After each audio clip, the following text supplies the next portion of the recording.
Chapter 7. After pressing Elroy for limited details, we returned to the car more confused than ever before. "I don't get this at all," Alison surmised for all of us as she sat back down behind the wheel. "What happened?" Santiago asked, with no clamor for the drama or gossip. He was the only person in the car capable of looking at the situation from a logical perspective.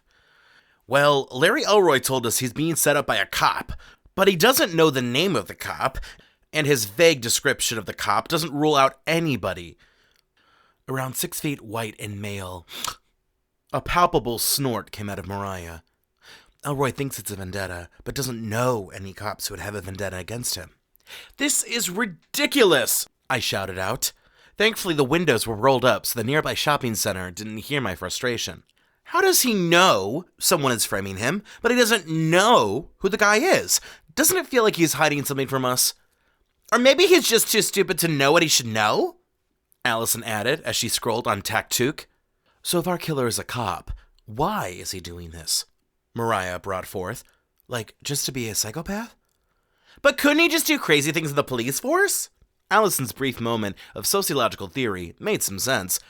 I was confident something was afoot. There's gotta be a link, even if it's a casual link. There has to be something in the past, something maybe so small that it doesn't make sense to Larry Elroy, but makes sense to our killer. "You mean the serial killer framing Elroy might be after Elroy for cutting him off in traffic or something?"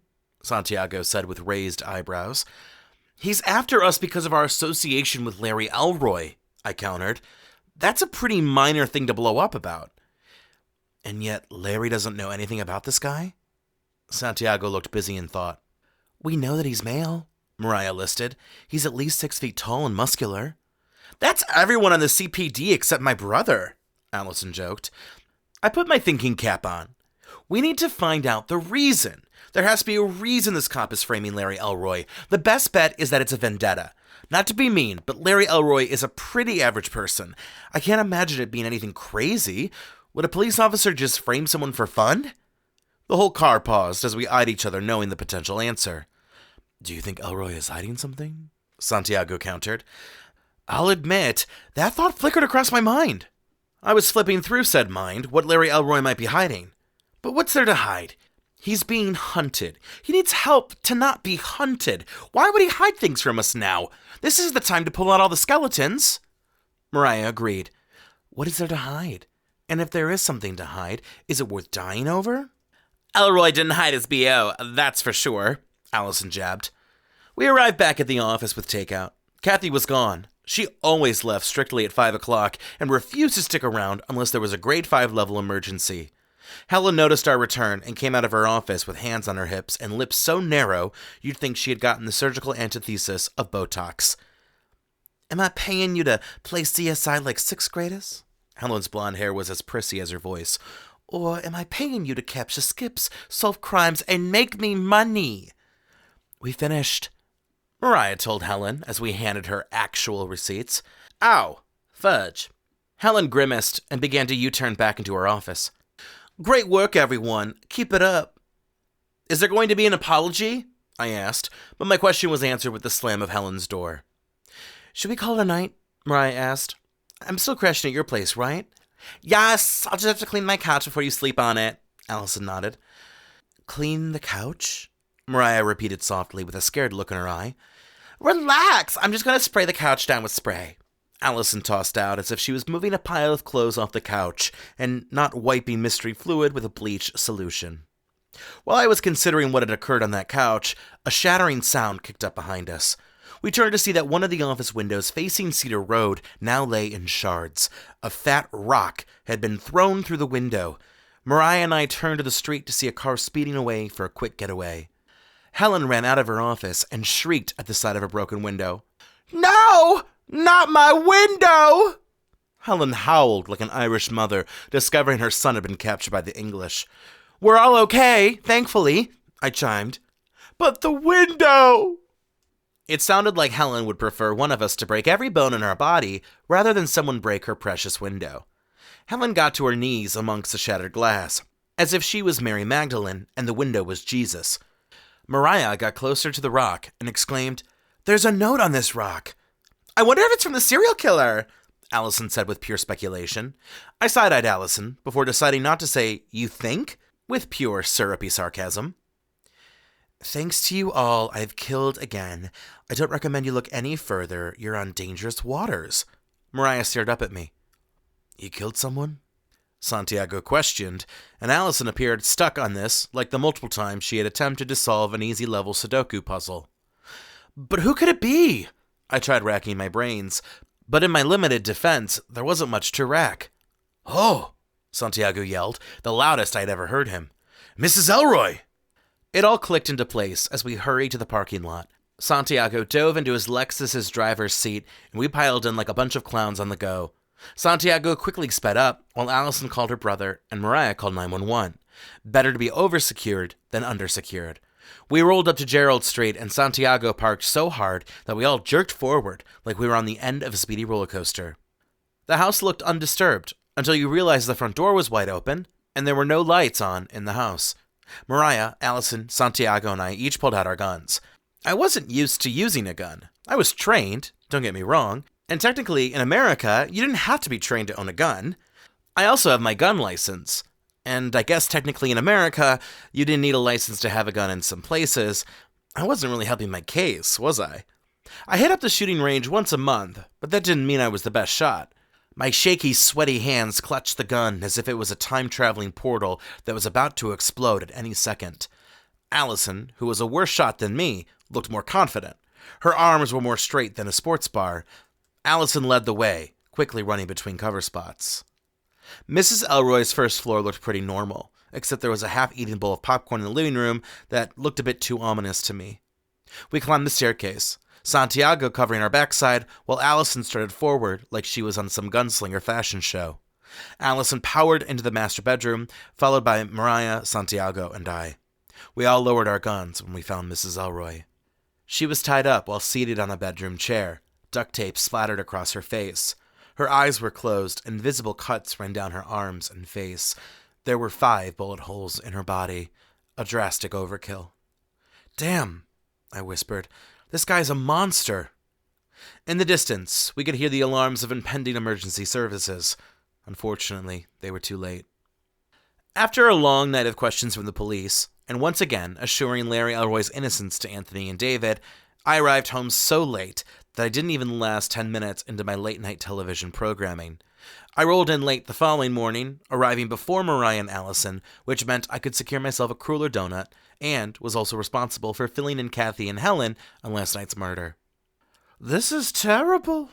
Kathy clutched her neck, as if she were wearing expensive pearls and not a necklace I'd see at the nearest charity thrift outlet. "This neighborhood has been going downhill for years now." I didn't think that was the exact takeaway from the serial killer update, but nodded at Kathy to show I was listening. I may disagree and find the comment foolish, but I was technically listening. "I don't care who is guilty or not. I just need Larry Elroy to be captured and the bond money figured out. Otherwise, I'm going to be out of a lot of money." Helen was getting on her soapbox as a business owner. I could get her stress. $500,000 was too much money to loan out and not get back. "We're on it," I explained casually. I didn't want to tell Helen that we knew where Larry was. If Helen knew, she would actually leave her office for once while dressed up in leather and guns to apprehend Elroy herself, and that would be a guaranteed death sentence for Larry. I munched on my morning donut in silence with Santiago as we waited for Alison and Mariah. Our first stop that morning would be to visit Larry Elroy. After making sure we weren't tailed, which was easy for Alison to perform since she normally drove like someone was chasing her, we arrived back at the abandoned Elroy family business. I was shocked the cops hadn't checked this place out, but then perhaps Mrs. Elroy hadn't been forthcoming of this location. We knocked on the back door and were greeted by Larry Elroy, whose eyes were redder than pico de gallo. I could feel the air in my body slowly squeeze out. I can't believe he killed my mother," Larry whispered. "The bastard." "How did you know?" Mariah questioned. "It's all over the news." Larry pointed to a small cable television hooked up in the corner of the room. "Larry, I'm sorry for your mother," I said calmly, "but we really need to talk now about what's going on. If you know anything that you're hiding from us, if you remember something that seems unimportant, now is the time to tell us. This cop who is framing you and killing all these people, he's not slowing down. He's coming for you. He's coming after us. We need to get this guy before... I stopped dead, like Alison upon seeing a good deal at a store. I didn't want to say, before you get killed, to Larry, a bit distasteful, and I worried I might jinx the situation and turn an important point into a self-fulfilling prophecy. I don't know much, but... Larry paused. I just know he's about 6 feet tall, muscular, and white. He went by a fake name called Mr. McGee. Wow, with this description, we were bound to catch him. Mrs. Elroy was bad with descriptions, too. Maybe this was a genetic trait? By the way it was going, we were more likely to pin the murder on Mr. Magoo than catch the real Mr. McGee. Well, how did you meet Mr. McGee? Mariah burst out, trying to not laugh at the nickname. Did you meet him at some conference for stupidly named people? No, I know him because, I was, shit. Larry was doing linguistics gymnastics, but not at an Olympic level, but at the quality of amateur infants. Spit it out, I sternly warned with my tone. Mr. McGee, Jeffrey Quinns, Smiley, and I were smuggling drugs across Cleveland together. Alison, Mariah, and I eyed him in disbelief. Not only had Larry kept this information from us, but there was a fourth person involved in this partnership. You didn't care to tell us that earlier? Mariah shouted out her anger like a missile. This is important information. It provides a lot of context. I didn't think it was that important. Larry began to try and look innocent, but Mariah cut him off. Tell us about this little drug smuggling. Mariah looked like a cat who was upset that she couldn't gnaw away at a filthy rat. It was just to get drugs to suburbs and fancier places, you know? Larry tried defending the operation, as if they were trying to open a lemonade stand and not bring illegal drugs to rich white people. After all, everyone loves drugs, you know? That's true, Alison nodded from the sidelines, as if Larry Elroy was preaching from the pulpit. Mariah and I shot Alison a look so dirty, it would take a whole clown car of cleaners to fix. It was Smiley's idea, Larry tossed the blame. Larry was going to use Quinns and me to get the contacts and distribution rolling. We know a lot of people who would sell for us. It was going to be a classy outlet. I recalled Quinn's house and couldn't help but roll my eyes at the word classy.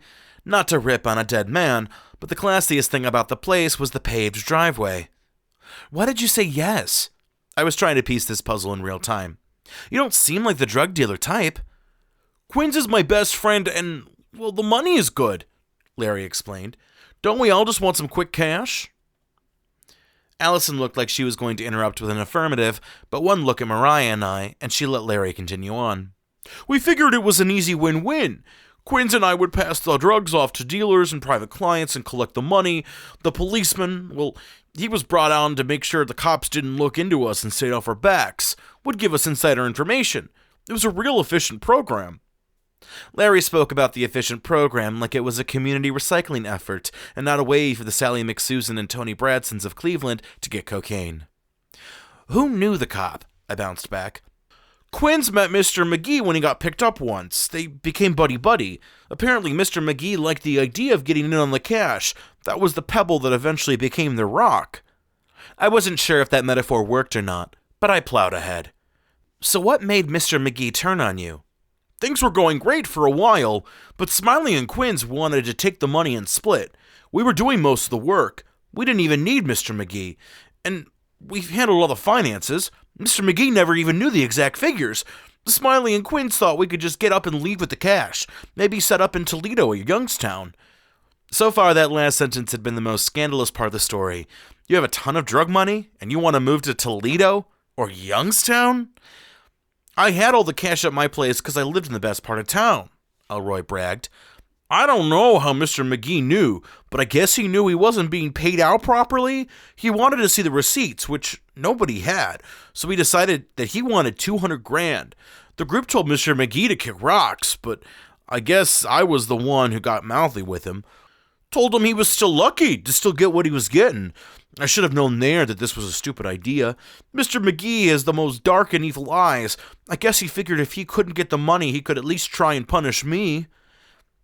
And he killed Quinns not because we talked to him, but for revenge? Alison pointed out. Yes, Elroy sobbed. Mr. McGee must have gone to Quinns and asked for the money, but the money is still in my house, hidden away. Quinns didn't have the money, so that's probably why he's dead. Mr. McGee figured he didn't need Quinns to get the money. I bet he's looking for Smiley now. Shoot, I should have tried reaching Smiley, but I don't have a phone on me, and if Mr. McGee finds me, I think he's going to kill me. If Mr. McGee wanted Elroy dead, why not just kill him? Why go to the effort of framing Elroy instead of killing him? Maybe it was because he was aware that Elroy had the money? No wonder Larry Elroy was still alive. Mr. McGee needed to get access to the money first. What is Smiley's real name? Mariah questioned. We need to track him down. His real name is Ryan Mazzola. Quinn's told me that a while ago. I figured I'd save that information. Mariah copied the name in her notes. Why didn't you tell us this? Alison let loose the question I was saving till the end. Your little drug buddy wants to knock us off. If we had known this, we could have done something about it. I don't know if you can do anything. Elroy looked powerless. And I guess I didn't trust you guys yet. I thought you'd turn me in. I thought you wouldn't believe me.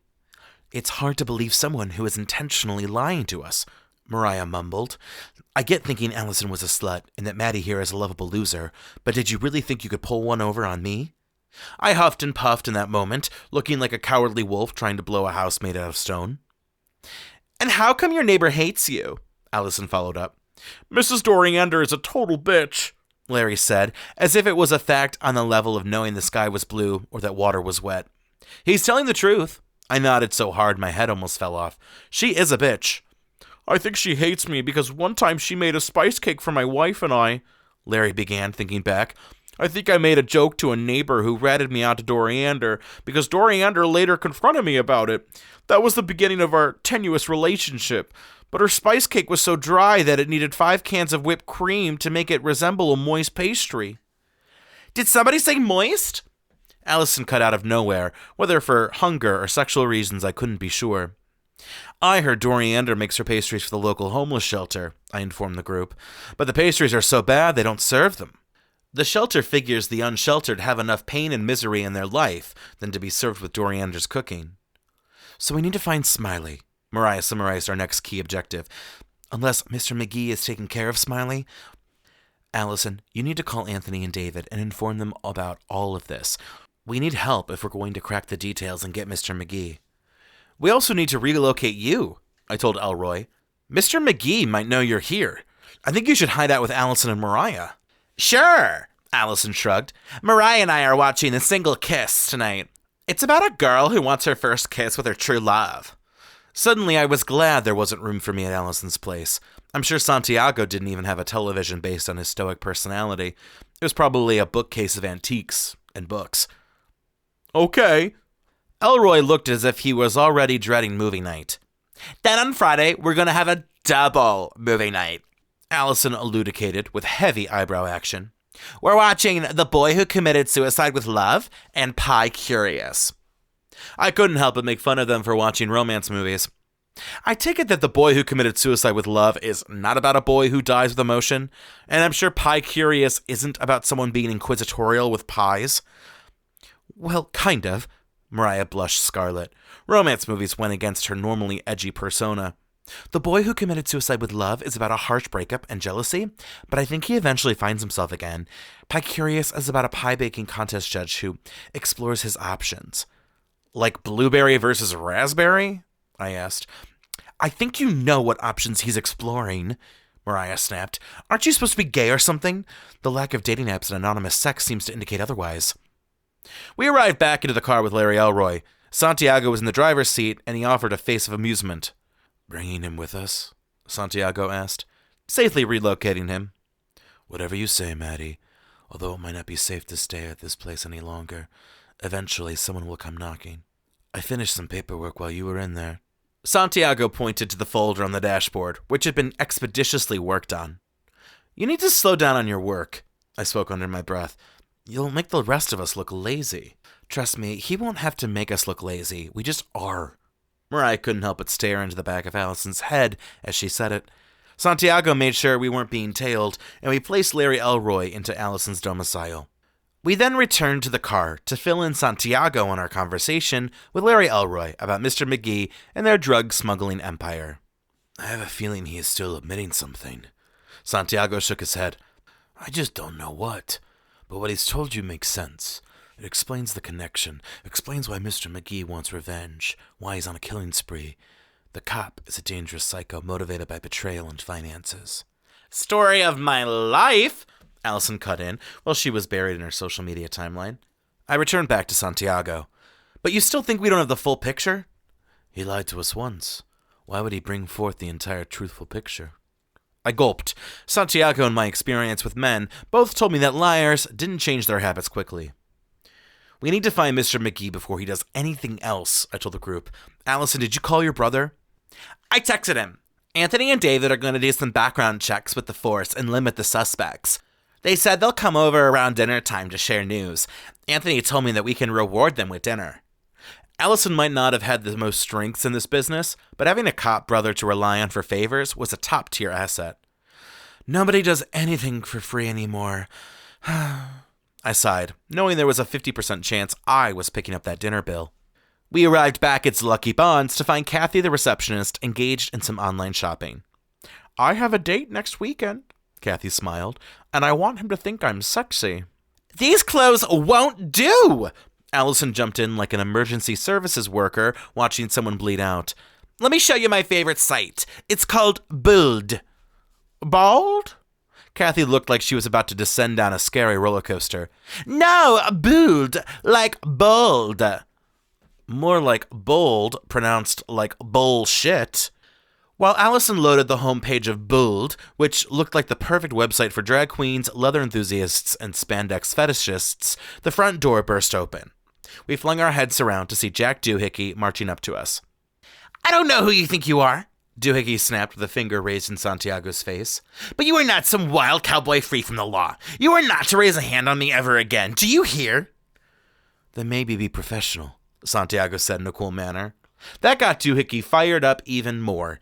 Doohickey raised a fist to punch Santiago, but Santiago dodged as if he were in the Matrix before kicking Doohickey in the side. Doohickey's body slammed into the nearby desk before momentarily crumpling to the ground. I guffawed for a second, while Doohickey slowly moved back to his desk, like a cat who had been bested by a tiger. I had never seen Doohickey be handed such a giant L in his entire life. Now we know why Santiago was hired, I mused, while Doohickey glared, as if trying to set us all on fire. After Alison helped Kathy find some sexy clothes, we spent some time looking into Smiley, also known as Ryan Mazzola, but came up empty. I was hoping that maybe Anthony and David could help us with that, and realized I wouldn't just be owing them dinner, but potentially a cut of the finder's fee. Alison and Mariah helped order a dinner feast, which they went to pick up with my credit card. I'd pay for the food, but I didn't want to deal with the transport. The office was pretty empty. Kathy left before dinner, as she was likely to do so. Before leaving, Helen told us that Amber and Sean had traveled south to find a very important skip, and by south they meant internationally. The farthest south I was sent to find skips was Akron. Doohickey eventually stopped glaring, did 10 minutes of work, and left. Alison and Mariah returned with pizza, wings, and the smallest salad option I had ever seen. I spoke like a defeated war general. I thought we were going to get a bigger salad. I know Santiago and I wanted salad. Well, if you want salad, then you can watch yourself from eating too much by splitting that salad, Alison gaslit. I bet it was a budget issue. But I paid for this food. You were the one who ordered it. Anthony and David walked in right as we finished setting up the food. I couldn't tell if it was a serendipitous arrival or if they had been waiting in their car for the food's arrival. All right, what do we have? I asked Anthony and David, eyeing both of them with curiosity. We have 10 possible suspects, Anthony explained, pointing to a small stack of papers he had brought with him. I thumbed through them with Mariah while everyone else dug into the pizza. Santiago was trying to only take half the small salad, which was a hard task considering he had to divide 21 pieces of lettuce. Only 10 corrupt police officers? Alison questioned. That doesn't seem high enough to me. Well, we're assuming he's a Cleveland cop, David presented. We only have access to Cleveland police officer information. Let's hope it is, I gutturally exhaled. We don't know much, but he drives a black car. I remember it being a dark color when he busted the window down. Then again, the rock thrown through the window might not have been the serial killer, but even an amateur had to admit it seemed obvious, especially with the matching note attached to the rock. 6 of them have a black car, Mariah said after looking through the paperwork. How sure are you that the car was black? Anthony inquired. I was going to say that I was 100% sure, but given the fact that I was kinda sure that Larry Elroy hadn't been hiding details from us, my confidence was a bit rocky. I thought it was black, Mariah added, trying to make me more confident. It was! Allison's confidence now made me very unconfident. Let's go with the black car theory, Mariah doubled down. That leaves 6 cops. Which of them actually have convictions? I asked, giving Mariah another test to look through. One guy had an animal cruelty charge, another had a small domestic violence altercation, but not a charge. Mariah paused on the one folder. Oh, geez, this guy got convicted of an assault charge. I see you found Jeremiah Redwood's folder. Anthony's voice was hard to hear over the pizza and wings he was smashing into his mouth like Tetris pieces. Redwood's a piece of shit for sure. David's manners had improved after he was able to eat some pizza and wings. He was convicted of assault with his wife's secret lover. It got pled down, and he didn't serve time, and he didn't lose his job. He had just had to do training and shit, but he also has an excessive force on his record from when he beat up a convicted killer during an interrogation. The guy sounds abusive, but is he a killer? I questioned. That's what David and I thought, Anthony agreed. We asked around and got some information. We heard it was a school bully, got in trouble with selling drugs, but it got cleared up, and rumors were that he messed around with pets and kids in the neighborhood. How did you get this information? Called a couple of people that know him well. Anthony smiled. Small towns love small town gossip. How does this guy become a police officer? Mariah looked like she was about to get on one of her social justice pedestals. David answered this question. Well, it's one thing to be hired with misdemeanors on your record, but he got these during his time. It's hard to fire a cop over this stuff with the union and lawyers. They could say he acted like this because of all the hard work he's done for the city, and he's not convicted on a felony, which is wild because all of his shit stacks up like a felony. If it was my call, I would have passed on this guy. Anthony sounded like he was preparing to make a move into the human resources sector. But you know how desperate we are for new hires. You guys are more desperate than Alison is for a good date, I sighed. Excuse me, I am not desperate, Alison countered. Besides, when was the last time you had a date? During World War II? Your iPhone goes from 100% to 50% in 1 hour from all your online dating, I pointed out. I can't help it that boys want to message me. Alison was getting a little flustered. But do they message you, or do you just blow up their mentions? Mariah questioned. They message me back. Alison's face was redder than a county in Montana. Okay, so we think Jeremiah Redwood is our potential killer? I asked, steering the conversation back toward our actual problem and away from estimating how desperate Alison was online. After all, one of those two mysteries had a pretty obvious answer. I have a hunch, Anthony nodded, but I'm not fully sure. Do you recall seeing Redwood at the station yesterday night? Mariah jumped in, which caused David and Anthony to both take a look at each other. He wasn't there, Anthony told the room at large. He felt sick, so he went home at about 7. Well, that's more suspicious than the time Omazan sent me a sex toy, but the package was opened. Alison grumbled like a truck filled with gravel. How is that suspicious? I was more confused than when Alice Morissette's song Ironic presented situations that were not ironic, but simply bad luck. Because I think the Omazan driver has a crush on me. He might have used that toy for sexual granolification. Do you mean sexual gratification? Mariah corrected. Also, why would your Omazon driver have a crush on you? I couldn't help but ask this question, even with a serial killer out to currently get us. It's just a hunch. Alison tossed her hands into the air like a mother who had run out of answers for her inquisitive children. Jeremiah Redwood being out sick works with our timeline, Mariah pointed out, ignoring Alison's hunches. The window was smashed at 7:08. The police station is a 4-minute drive. It's only several blocks away, David threw out to the group. You would have had time to do that. Mariah pressed onward. But what about the murder of Mrs. Elroy? He could have done that from the time we left to the time he threw the rock. Did Jeremiah leave for lunch or anything? I asked. He did, Anthony nodded. We got a chance to look at the key cards and cameras thanks to my smooth-talking self. Got to see everyone's movements. Only Jeremiah left the building for lunch. Anthony did have to sweet-talk a few people, David confirmed. It runs in the family, Alison air-smooched. I could feel my body losing any small level of sweetness.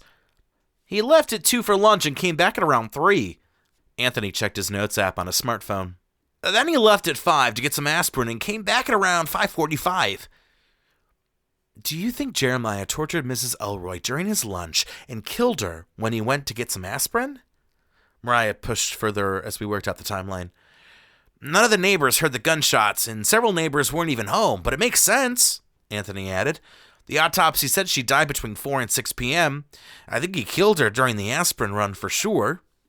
Jeffrey Quinns and Mrs. Elroy both had the same type of murder. They were both heavily tortured and killed, David summed. Mrs. Elroy was cut 10 or 20 times, and Jeffrey had 100 random holes in his skin. They both had bullets cut through them, and weird enough, both were tied to the chairs. They weren't the quickest executions. This was a playful torture. So, what do we do now? Alison asked, licking her lips of barbecue sauce and reaching for another wing. We need to find Smiley, a.k.a. Ryan Mazzola, I sighed. Anthony, David, can you find his address? Ha! Too easy. Anthony held up a gadget. Meet Mrs. Findie, a new project the federal government has been working on. She's an automaton designed to help find people very quickly.